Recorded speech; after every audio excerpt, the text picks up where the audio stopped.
Bonjour à tous et bienvenue sur TV5. Les 5 atouts d'une ville vont revenir le mois prochain. À cette occasion, je vous propose de revisionner les premières interviews de Patrick Leclerc, Lénaïque Blandin et Yves-Marie Gillet qui vont vous faire découvrir leur commune avec les atouts de TV5. Durant un mois, chaque dimanche, retrouvez sur YouTube leurs interviews regroupées thématiquement. Ce soir, le premier atout tiré est celui de l'éducation, un sujet important pour tous. Je laisse la place à Patrick Leclerc, maire de Landerneau.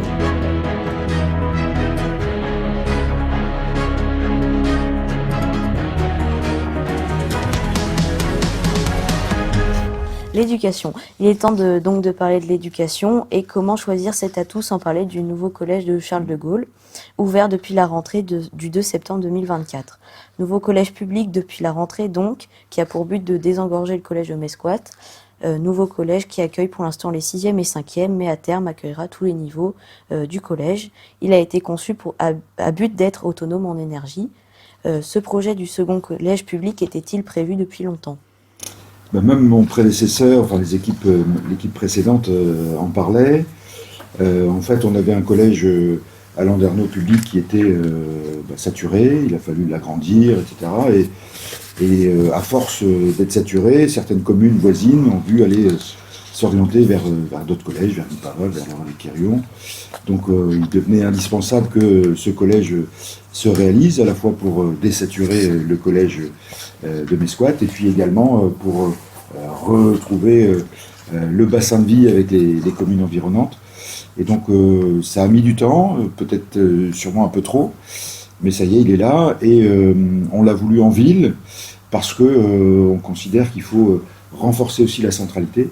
Donc ce collège a pu voir le jour là sur l'ancien champ de foire et désormais accueille quelques centaines d'élèves jusqu'à il sera 400-450 élèves une fois toutes les sections accueillies. Quel était le processus de création de ce collège ? Alors ce qui est compliqué, et je vais le faire court, mais sur tous les sujets qu'on évoque là, et notamment sur l'éducation, en fait il y a plusieurs décideurs. Quand j'ai parlé de la santé, en fait c'est une prérogative nationale, c'est eux qui versent les fonds, etc. Sur les collèges, ça dépend du conseil départemental. Donc il faut convaincre le conseil départemental d'investir dans un collège, sachant que tout ce qui est logistique, bâtimentaire, c'est le conseil départemental, et tout ce qui est enseignement, c'est l'éducation nationale. Donc une fois qu'on a convaincu les deux acteurs, il faut trouver un site, et là le site, le champ de foire. Le champ de foire, et ensuite il faut... il y a toute la phase de travaux, le choix du bâtiment, le choix du nom, etc., et qui sont des prérogatives du conseil départemental. Par contre, la ville, elle, doit l'accueillir et permettre tout le reste. Oui. C'est-à-dire les activités sportives, par exemple, l'accessibilité, le transport scolaire. Et donc, ça, c'est un sujet qu'il a fallu travailler avec les différents acteurs. L'éducation à La Roche-Maurice. Dans la commune se trouve une école maternelle et élémentaire et un service périscolaire.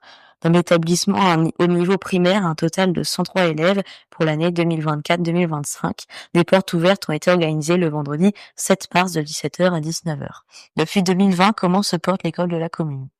L'école se porte bien, vraiment bien. On a plusieurs l'école, il y a plusieurs personnes qui interviennent à l'école. On pense souvent aux professeurs, et c'est normal parce que c'est eux qu'on a en face de nous quand on est élève.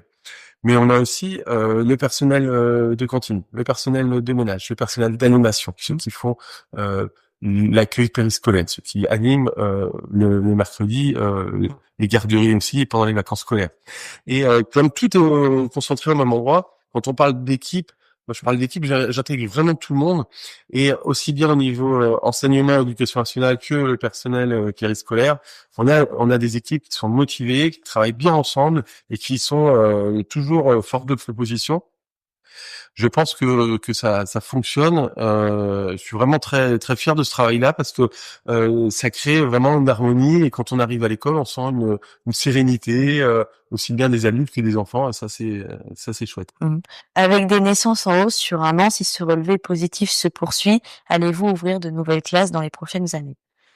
Alors, probablement. On disait que justement que parfois on entend les maires qui s'expriment au moment de fermeture de classe à juste titre. Et parfois, c'est vrai que c'est important de conserver les classes dans les petites communes pour garder la vitalité aussi. Mais parfois aussi, il va falloir ouvrir quand il y a des besoins démographiques, si les classes sont surchargées. C'est surtout le fait, il y a la démographie, mais c'est surtout le fait, je reviens sur le thème précédent, c'est sur le logement. Si on est amené à faire beaucoup de logements en même temps, c'est la création de plusieurs logements, on va avoir 30, 40, 50 logements par-ci, par-là. C'est colossal pour une petite commune. Donc du coup, il faut qu'on adapte les services. Il faudra qu'on le fasse de manière dans le temps, bien étalé dans le temps, pour ne pas que ça arrive tout d'un coup. Et après, il faudra qu'on travaille avec des services, notamment sur l'éducation nationale, pour ouvrir des classes, effectivement. À Trésil-Idé, il y a une école maternelle qui se prénomme Henri Matisse, ou Matissé, je sais pas. Henri Matisse. Oui. Il y a un regroupement pédagogique intercommunal, vous en avez parlé, qui est en place avec Plouz et VD, où sont scolarisés les élèves du primaire. C'est tout à fait ça, ouais. Depuis votre arrivée à la mairie, comment se porte l'école maternelle? Alors l'école maternelle se porte bien. Du coup, on a actuellement sur le site, on a 22 élèves en petite section, grande section et très petite section. Les grandes sections avaient rejoint l'école primaire de Plouz et VD. Donc du coup, c'est vrai que l'école, on a eu quelques tensions là les dernières années. Et là, c'est vrai qu'on a aussi sur Plouz et VD la maison des fratries qui est ouverte par le département pour les enfants placés, qui apporteront une vingtaine d'enfants supplémentaires sur le site de l'école, enfin sur les deux sites de l'école du coup. Le regroupement des niveaux scolaires avec Plouz et VD est-il un atout fort pour la commune? Alors pour une petite commune, c'est le regroupement pédagogique, c'est quelque chose de très important parce que du coup ça permet de garder une école sur une petite commune. Et c'est vrai que l'école ça fait un peu de vie, on entend la récréation, on entend les enfants jouer, donc du coup l'école ça reste la vie d'une petite commune aussi. Ouais. Et c'est tout pour le premier épisode des 5 atouts, le best-of. On se retrouve dimanche prochain 18h30 avec l'atout des transports et toujours en compagnie de Patrick Leclerc, Lénaïque Blandin et Yves-Marie Gillet. À la semaine prochaine.